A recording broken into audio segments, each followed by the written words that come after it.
Hello and welcome to all our listeners. Thank you for tuning in to the Capelle podcast, where you can get insights from Capelle on navigating the recent trends in our business world. I'm your host, Mark Lee, and today we have with us Suan Tan, one of our very own learning consultants here in Capelle, to share with us on the topic, emotional intelligence in this digital age. Suan, thank you so much for being here. It's my pleasure. Thank you for having me. Great. So Suan, perhaps you could set the stage for us. All of us recognize that we're living in a digital age. Technology and digitalization are intertwined in our everyday lives. Of all the crucial elements at play because of that, what makes emotional intelligence something we should really pay attention to? Yes, Mark. So we have to be acutely aware of the times we're living in. We may know the terms like digital age, fourth industrial revolution, but do we really understand the implications?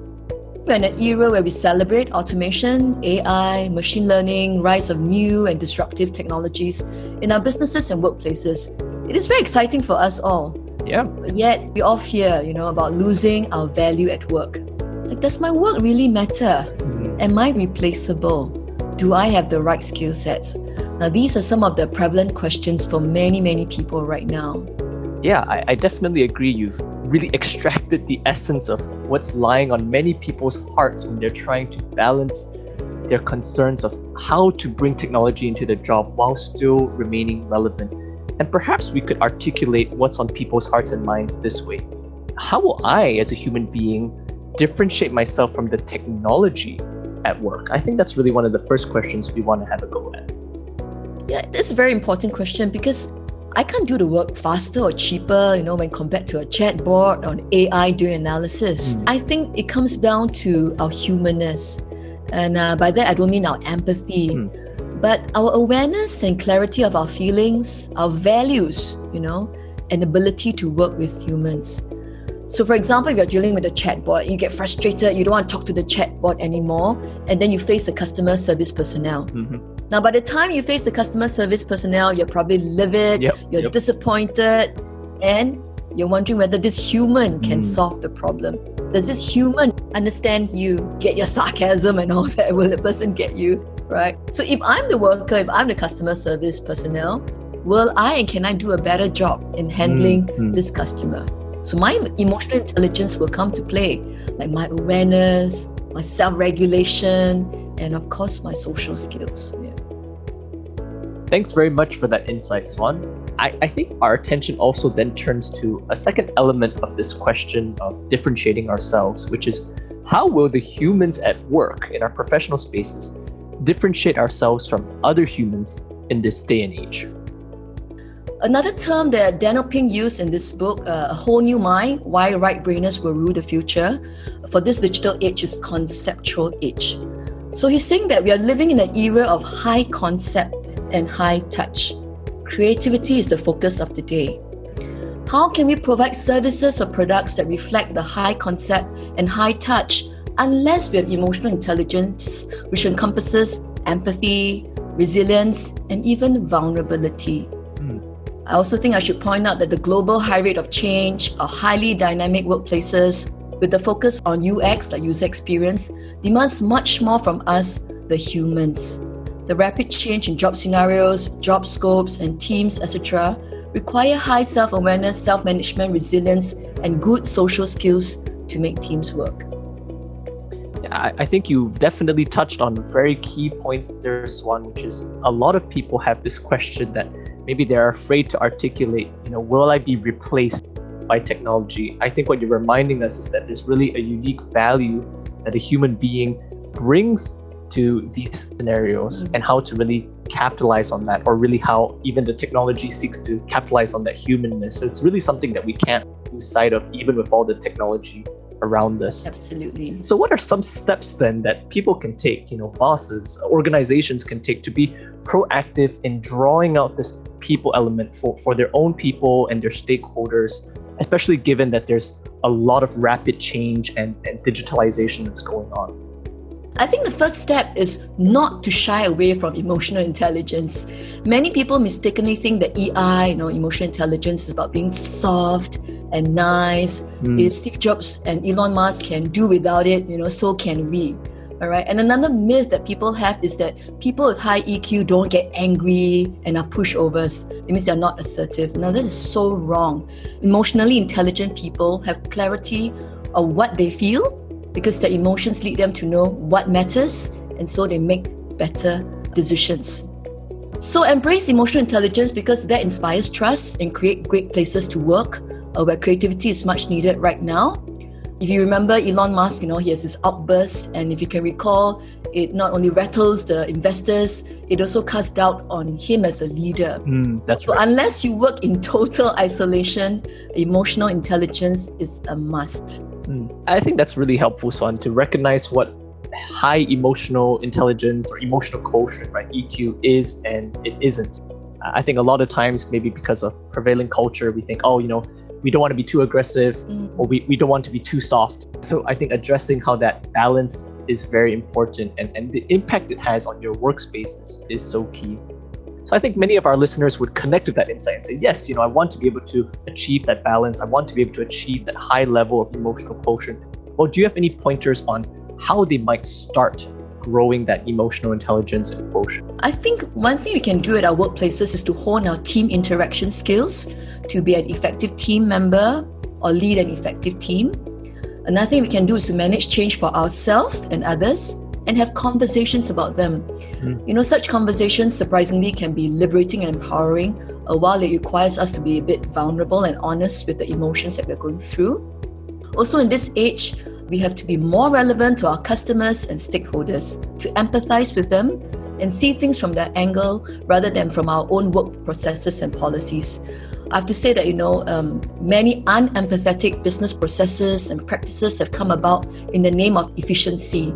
So how can we be more empathetic and less concerned with efficiency? I also want to address what EI is, because I've said what EI is not. I've said it's not soft, it's not, being nice. I want to say that EI actually is an ability, and we can all hone that ability. Are we able to identify, assess, and manage the emotions of self, others, and the environment, which is the work environment or the team environment or the customer environment? So in brief, if you want to hone your emotional intelligence, then you have to hone these competencies: awareness, assessment of emotions, and management of these emotions. That's great. I think you've given us some really practical handles there to become first aware, and then to assess, and then to manage. So, it sometimes can be like, just take care of yourself emotionally. We often hear, right? Be well.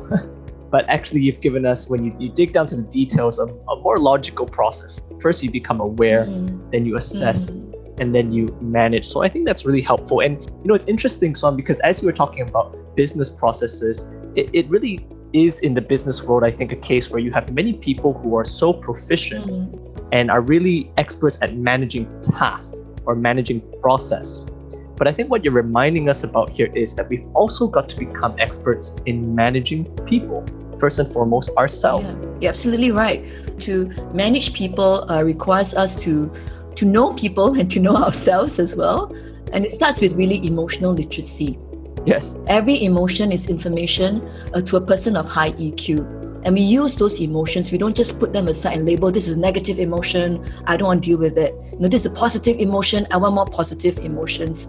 If we keep going on that, then we have fake emotions at work. If people feel obliged to be happy, to be good, and not honest in their responses, and they keep doing that, then how can creativity come about? Because creativity requires quite a lot of vulnerability, also honest feedback, of validating the ideas and so on. So emotional literacy is critical. I think that's the first beginning step if you want to manage yourself, manage other people. When the emotions reveal something to you, like what you value, then you are able to have a better conversation about it. Really, being human means that we know the intrapersonal and interpersonal conflicts that arise, and that can only happen when we're emotionally literate. We know the values underlying all those strong emotions that we see at work and observe at work. So you say where to begin managing people. So emotional literacy is one, and also being aware of yourself is one. Yeah. And how to prevent triggers from hijacking your response is one. Yeah, so that's really important. I think we need to be courageous. We talk about EQ and managing people. To be courageous to have conversation with a trusted someone, to pen down certain emotions you may feel at the workplace so that we can navigate through these very uncertain times. That's right. I just want to walk through an example with you. How can I do it when I'm managing people? So let me share with you, I was working with a client on a training program on a topic that I am familiar with. Then I received an email from the client. It was a very long one with many recommendations. So I was very tempted to skim through it, ignore it. So I just closed the email. And then I recognized I was irritated. Okay. Irritation tells you that probably has a bit of disgust. And when there's disgust comes the information that some value is violated. So I asked myself what value was violated. And I realized that, I'm a person who values autonomy.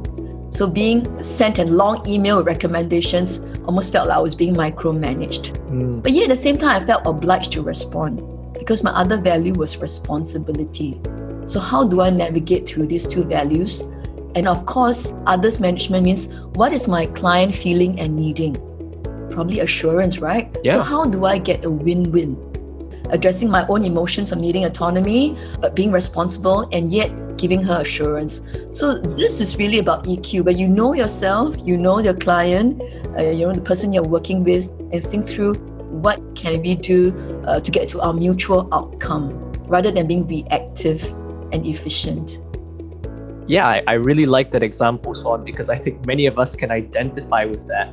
But the way we respond perhaps isn't as nuanced and maybe as healthy as what you demonstrated for us, because I think you also shared that what you were experiencing was something that you had to pay attention to.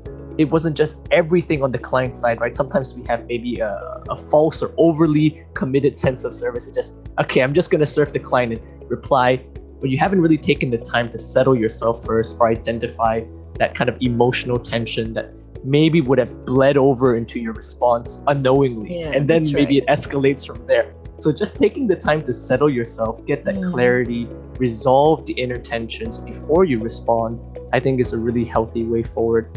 So I think maybe we're starting to narrow down into some of the key principles here. And one of those that I've caught from your sharing is the ability to be curious, to be very curious about what's going on inside your own emotional space and try and put yourself in the shoes of the other person, to have curiosity for them as well. Any thoughts on that?